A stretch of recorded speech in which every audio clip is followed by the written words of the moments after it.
Have your Bibles, I'd like you to please open with me to the book of Exodus, chapter 17. That's the second book of the Bible, starting with the Old Testament, Genesis, and then Exodus. Exodus chapter 17, verses 8 through 16. And I want to share with you guys this morning that, up here, once again, you see the lovely PowerPoint slides. I want to tell you, this was put together at the last minute this morning. And do you know why? Because I worked on a sermon all week, and I saved it to my computer, and somebody doesn't want you to hear what I have to say. Because when I came in and plugged it in the computer this morning, it said, "File cannot be found. Files are missing." I know I saved it on the computer last night, and I know I saved it on my disk. But miraculously, now it's not there. Coincidence? I think not. Somebody doesn't want you hearing what I have to say this morning. Because what I have to say this morning is possibly life-changing. But that's okay, because the enemy of your soul, the enemy of my soul, Satan, the deceiver, the accuser, is not going to have the victory today. We are. So, Exodus chapter 17, verses 8 through 16. If you will please read with me. It says, "The Amalekites came and attacked the Israelites at Rephidim. Moses said to Joshua, 'Choose some of our men and go out to fight the Amalekites. Tomorrow I will stand on top of the hill with the staff of God in my hands.' So Joshua fought the Amalekites as Moses had ordered. And Moses, Aaron, and Hur went to the top of the hill. As long as Moses held up his hands, the Israelites were winning. But whenever he lowered his hands, the Amalekites were winning. When Moses' hands grew tired, they took a stone and put it under him, and he sat on it. Aaron and Hur held his hands up, one on one side, one on the other, so that his hands remained steady till sunset. So Joshua overcame the Amalekite army with the sword. Then the Lord said to Moses, 'Write this on a scroll as something to be remembered, and make sure that Joshua hears it, because I will completely blot out the memory of Amalek from under heaven.' Moses built an altar and called it, 'The Lord is my banner.' He said, 'For hands were lifted up to the throne of the Lord. The Lord will be at war against the Amalekites from generation to generation.'" Now I want to break this down a little bit for you verse by verse and share some things with you. Verse 8 tells us that the Amalekites came and attacked the Israelites at Rephidim. The word Rephidim in Hebrew means bed or place of rest. Anybody ever been attacked while they tried to get some rest? Anybody? Okay? And here's another interesting thing. Check this out. Deuteronomy 25:17 tells us a little bit more about this story. Okay, listen very carefully. Deuteronomy 25:17. "Remember what the Amalekites did to you along the way when you came out of Egypt." Listen. "When you were weary and worn out, they met you on your journey and cut off all who were lagging behind." They had no fear of God. So here are the Israelites. They're about a month out of Egypt. You guys remember the story? Remember the story? They were in Egypt. They were slaves. Moses, the staff of God, touched the Nile River. It turned to blood. And then he touched the dust and it turned to lice. Okay, and then he touched the grass and it turned to frogs. You guys remember all that, the plagues and all that stuff, right? Okay. And then he struck the water of the Red Sea, and the Red Sea parted, and they came across. Okay, they're 30 days, roughly a month, into the desert. They've been traveling. It's hot, and they're tired, and they're weary, and they're worn out. And they stop at this little oasis in the middle of the Sinai desert called Rephidim, meaning place of rest. But while they're at this place of rest, they find out that this normal Normally, abundant oasis is dry. And if you read earlier in this chapter, chapter 17, here, I'll read it to you. The whole Israelite community set out from the desert of Sin, traveling from place to place as the Lord commanded. They camped at Rephidim, but there was no water for the people to drink. So what did they do? Did they pray? Did they get on their face before God and worship Him and say, God, we know you're going to provide? Listen what they did. They quarreled with Moses and said, give us water to drink. Moses said, why do you quarrel with me? Why do you put the Lord to the test? But the people were thirsty for water there, and they grumbled against Moses. They said, listen, they're 30 days out of captivity. They were beaten, they were tortured, they were whipped, they were raped, they were slaves, guys. They were the people who probably built the pyramids. Okay? The Hebrews. They were slaves. They're 30 days out of captivity. Here's what they say. Why did you bring us up out of Egypt to make us and our children and livestock die of thirst?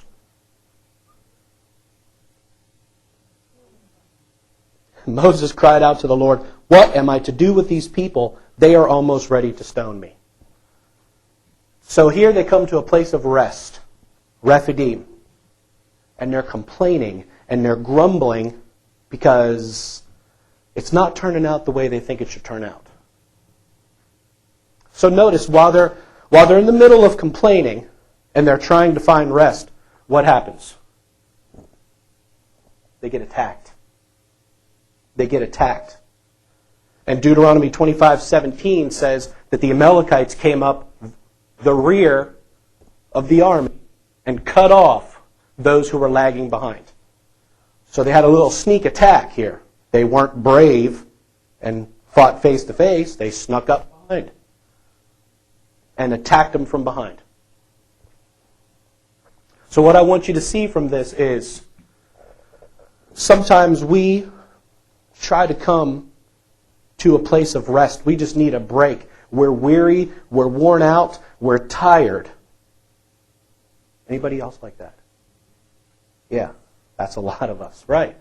We're weary, we're worn out, we're tired, and we're not just physically tired, we're emotionally tired. We're psychologically tired. Dare I say we're spiritually tired. We're tired of fighting the battles. We're tired of being attacked by the devil.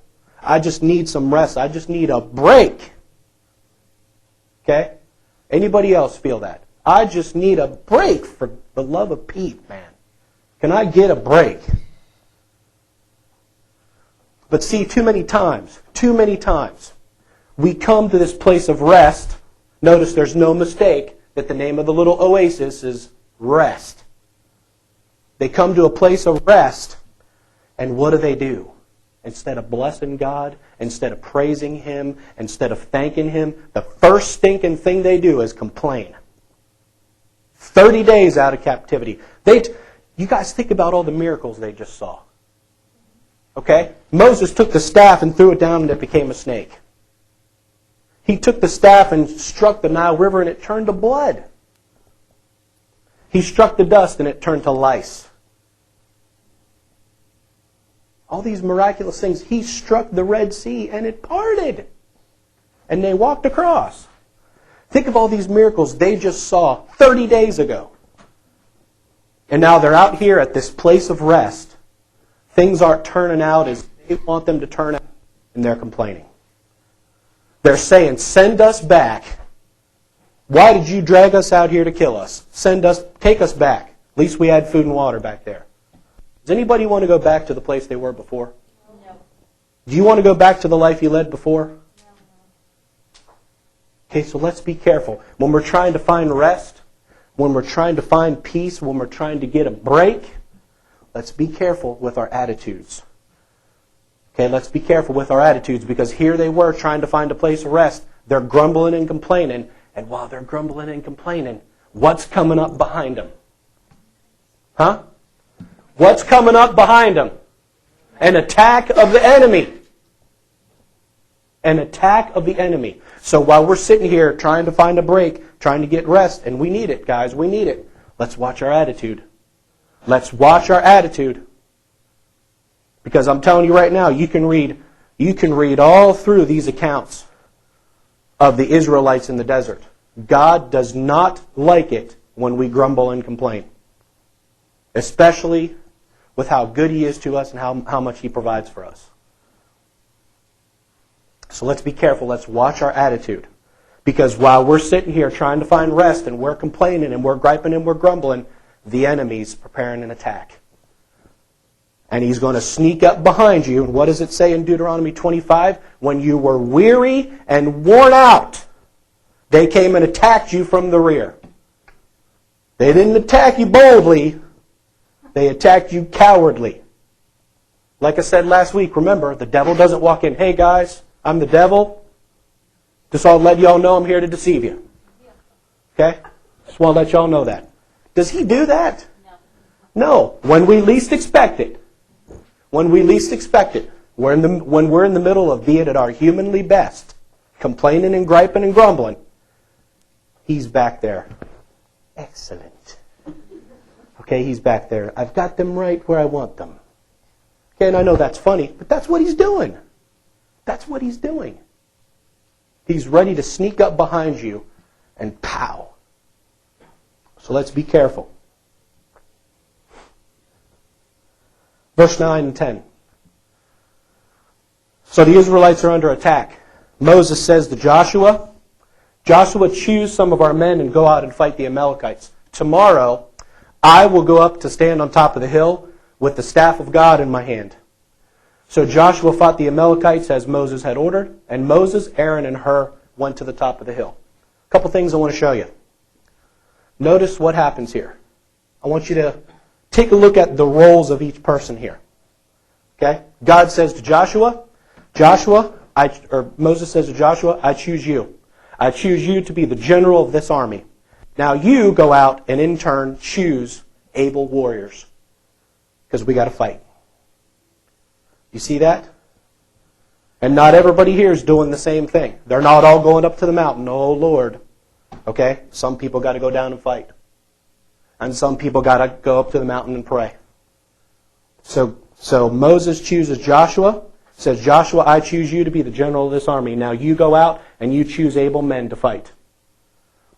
Now I want you to notice too. Notice what does Moses say? Tomorrow that means one person, right? He doesn't say tomorrow we, does he? He says tomorrow I will go up, stand on top of the hill with the staff of God in my hands. But notice, in the last part of verse 10, who goes up to the hill with him? Is Moses by himself? No. So something happened, right? Something happened there. Something happened overnight. Okay? Because he says, Joshua, tomorrow I'm going to go up there. We're going to kick these guys' butt. Okay? I'm going to go up there on the mountain. I'm going to pray. You're going to fight. We're going to win this thing. But notice he doesn't say tomorrow we will go up. He says tomorrow I will go up. I will go up. But something happened in the meantime, guys. And whether that was Moses or whether it was these two guys, I don't know. But these two guys probably came and said, hey Mo, we're going to go up there with you. Mo. Okay? Mo. Okay? Hey Mo, we know you're the man and everything, and you got this staff and you got the power of God, but we won't come up there. We're going to back you up. Okay? We're going to back you up and we're going to support you. Okay? Because look, this is important, guys. He doesn't say tomorrow we will go up. He says tomorrow I will go up. But then tomorrow 3 guys go up. So something happened there overnight. I believe that these 2 guys said, Yo Mo, we're going to help you. Whether you like it or not, we're coming with you. Okay? Just to help you out, buddy. We got your back. Okay? We got your back. So notice that. And it becomes very, very, very important later in the story.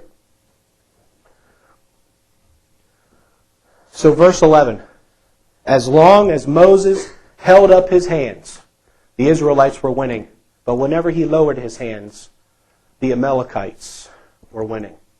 So what was so important about this? Not the staff. Don't worry about the staff. We'll get to that in a second. What was so important about him having his hands raised? God's blessing. Okay. What else? What was so important about it? Come on, think. What was so important about this? The battle's down there raging, and he's up here doing this. Right? But what? But why? What was so important about it? He's what? He's reaching towards God. Right? What else? Does this look familiar? Okay, minus the staff. Does this look familiar? He's worshiping. Right? Okay?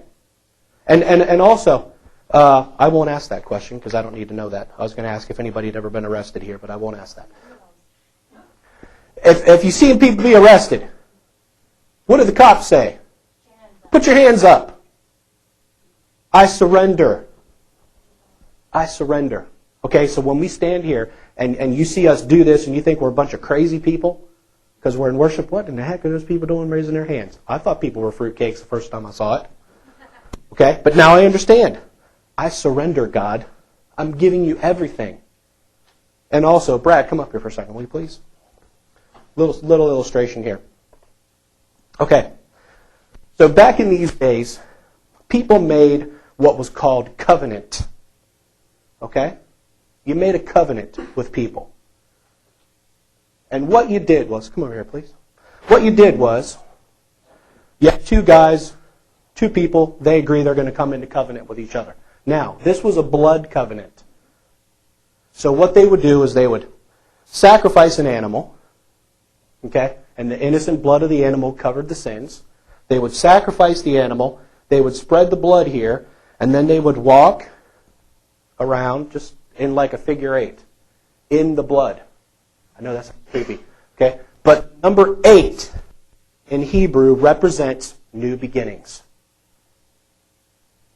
Okay, so that's what they would do. Then they would take a knife and they would cut their right hand. Okay, and then they would shake and they would mingle that blood and that flesh together and it would really, really hurt. Okay, and it would leave a big fat scar. But if anybody ever came and messed with Brad, Brad said, talk to the hand. You see that right there? You see that right there? You see that scar? That's the covenant I made with Greg. And anybody who messes with him messes with me. Y'all get that? That's a foreign concept to us now. We say, oh yeah, sure, I'll do that. Shake on it. That don't mean nothing anymore. Okay, but back then they made a blood covenant, guys. And you had it forever marked on your hand. So if anybody messed with Brad, they mess with me and vice versa. Okay, and if anybody wanted to talk trash on him, he'd just say, hold up a second here, man. I got a covenant. I got a covenant with my man over here. Okay? So not only is raising your hands worship, raising your hands is saying, look at my covenant. Look at my covenant. Look at my covenant. Did somebody just say cool? Good, thank you. Because that's very cool. Okay? So now check this out. Check this out. So when the devil comes and he wants to accuse you, Jesus says, they got my covenant. What did Jesus have in his hands? Candy? Did he have candy in his hands? He had nails in his hands. Come on, guys. He had nails in his hands. So when the devil comes and messes with you, Jesus says, you can't touch them. Because remember, Satan means accuser. And he comes and says, hey, God, look at Brad. Look at what he's doing. You should cast him into the pit. Look at him, man. Okay? And Jesus just says, devil, talk to the hand. You can't accuse because I made a covenant with Brad and he made a covenant with me. Y'all see? Are you with me? You see that? Okay. All right, thanks, man. That was totally impromptu. Give him a hand. We didn't discuss that beforehand. So thank you for your patience. So that is what is so important about Moses holding up his hands. He's reaching up to heaven. He's reaching up to heaven. He's praising God. He's worshiping God. He's saying, God, I got this covenant with you, and I need you to come through. Because my people, your people, are in trouble. I need you to come through. But we got a little bit of a problem. Because Moses is getting tired. He's getting tired. Okay, now in the past, God's given him supernatural strength, but for some reason right now, God doesn't seem to be doing anything. Right? He's getting tired. Every time he puts his, oh my gosh, they're losing, he's got to put his arms up again. Oh my gosh, okay. He's getting a real good workout. Okay? And God doesn't seem to be giving him the supernatural strength he's given him before.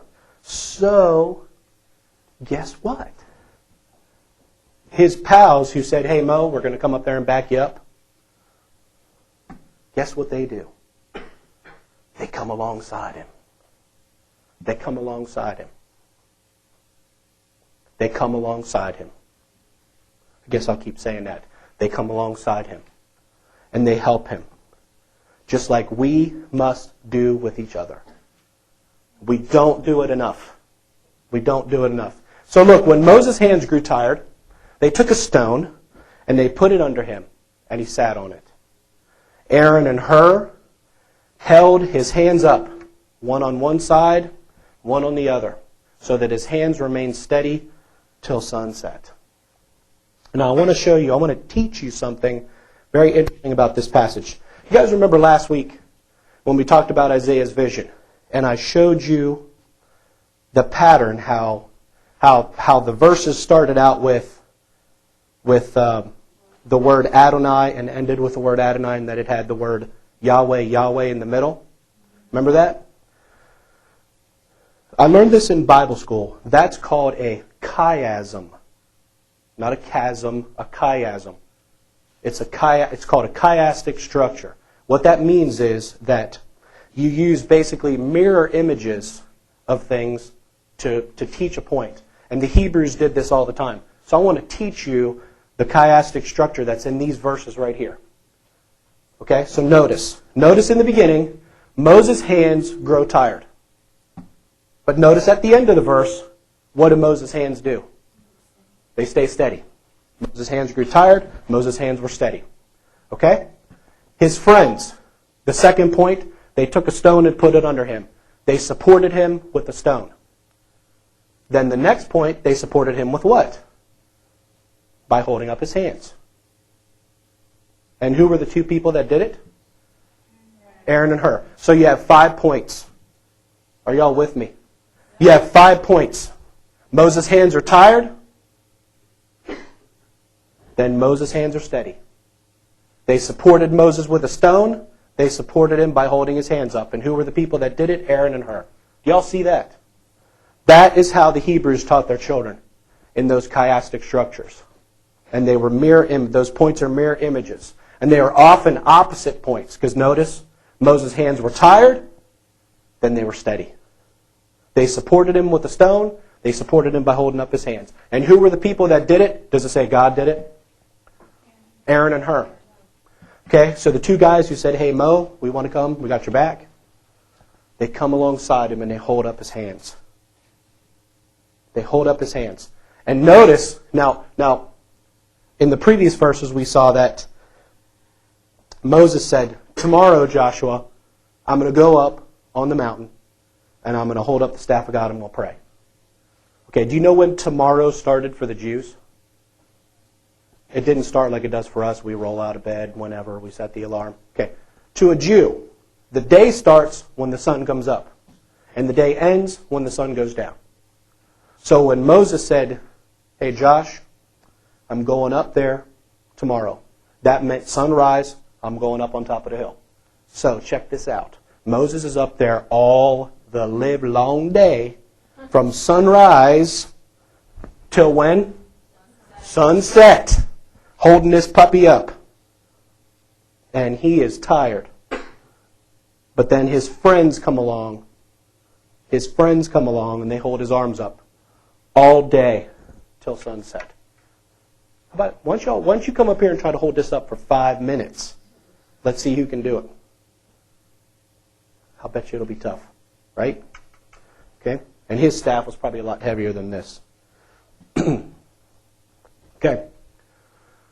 So now, Aaron and Hur are holding up Moses' arms. He's sitting on a stone.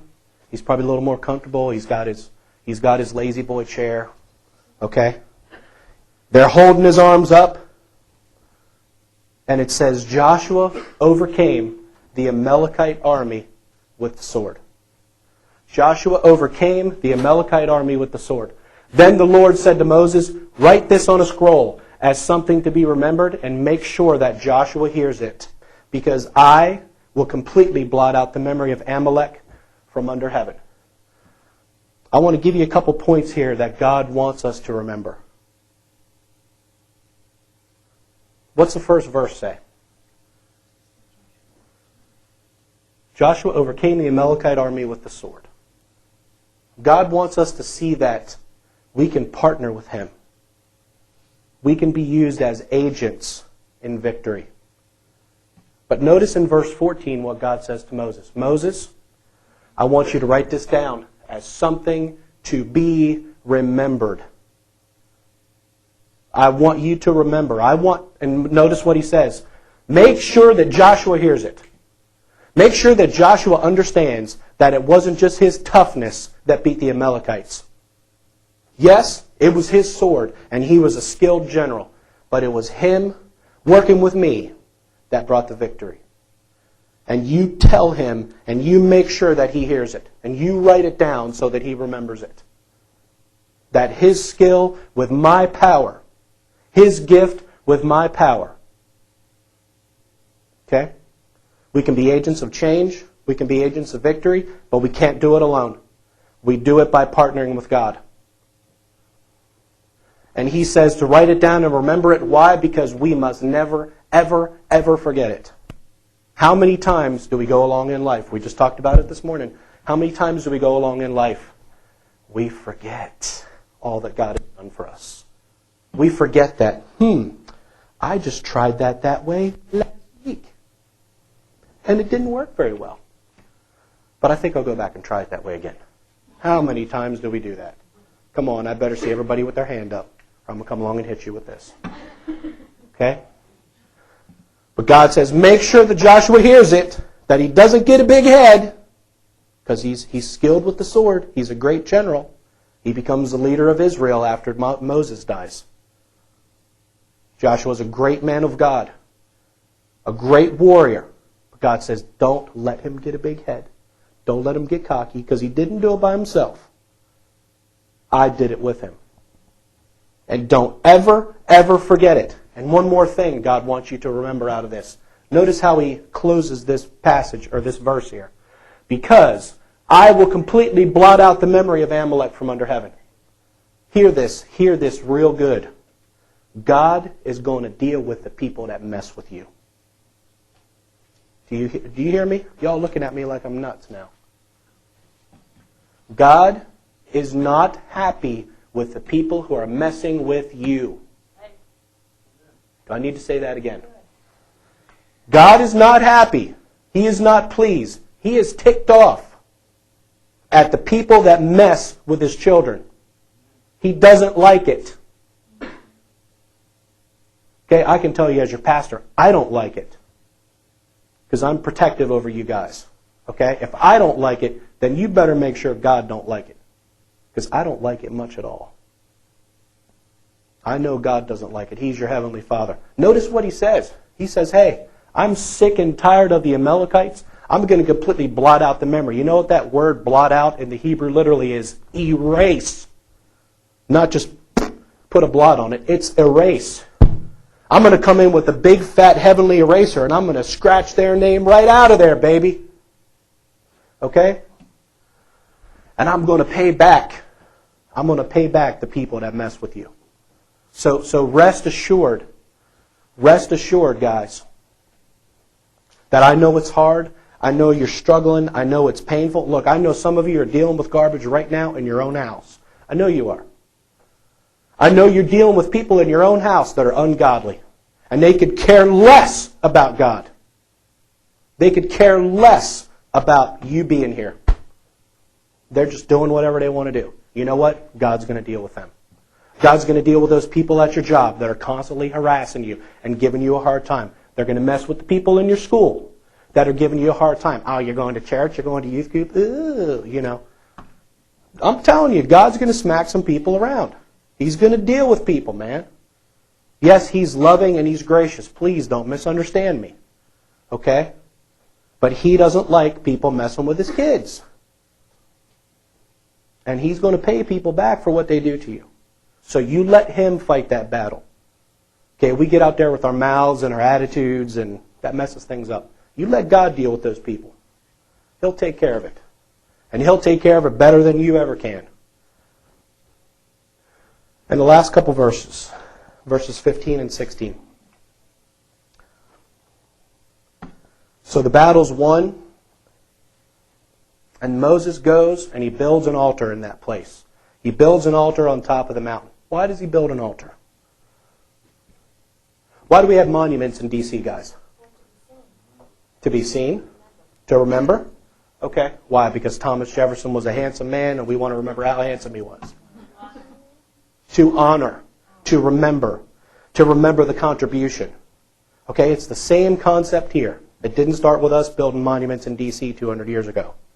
Okay, God says, build an altar to remember what happened here. And Moses calls it Yahweh Nisi.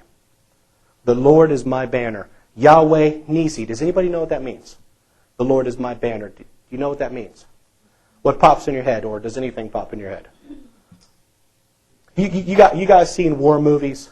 You know, you've seen war movies like Civil War movies, and there's a great battle going on, and then somebody picks up the flag, and they do this, and everybody rallies to the flag. Right? Right? You seen that? Okay. Rally around the colors. What do you think that's for? Oh, because we just want to look pretty going into battle. No, it's a rallying point, guys. You know, battle is confusing. In the confusion of battle, oh, there it is. There's the flag. There's our colors. There's our regimental colors. Rally around that. Okay? You know that famous picture from Iwo Jima, right? World War II, when the American soldiers planted that flag up on top of Mount Suribachi. Famous picture. You know which one I'm talking about, right? When the four guys are planting that flag? Yeah, it's a rallying point. The battle wasn't over yet, by the way. You may think the battle of Iwo Jima was over, but it was only about halfway won. Okay? But they captured Mount Suribachi, one of the highest points on Iwo Jima, and they planted that flag right there so that all the boys coming up on the black sand beaches getting shot at would see the flag. Hey, we got it, man. We got that point. It's a rallying cry. Okay? That's what it's for. So Moses builds an altar to remember. He calls it Yahweh Nisi. The Lord is my banner. The Lord is my rallying cry. The Lord is my battle cry. Okay? But it also means the Lord is my protection. The Lord is my covering. He's my power. Okay? That's what it means. And then here Moses says, for hands were lifted up to the throne of God, to the throne of the Lord. Now the interesting thing about this, when I was doing my studies on this, turns out that this phrase right here, for hands were lifted up to the throne of the Lord, is extremely difficult for us to translate in English. So, what it literally reads in the Hebrew is, this is cool, check it out. What it literally reads in the Hebrew is, for hands touched the throne of God. And that only excites me. Okie doke. For hands touched the throne of God. For hands touched the throne of God. That's what it literally reads in the Hebrew. For hands touched the throne of God.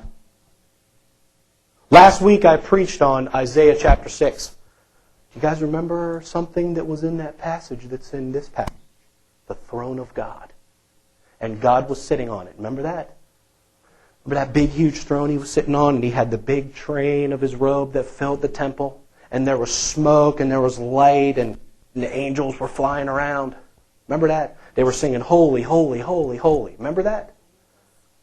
Okay? Well, here Moses reaches up to heaven, stretches his hands toward heaven with the help of his friends, and he touches the throne of God. Oh, man, that makes me jump up and down. Whoo, I'm telling you. Okay?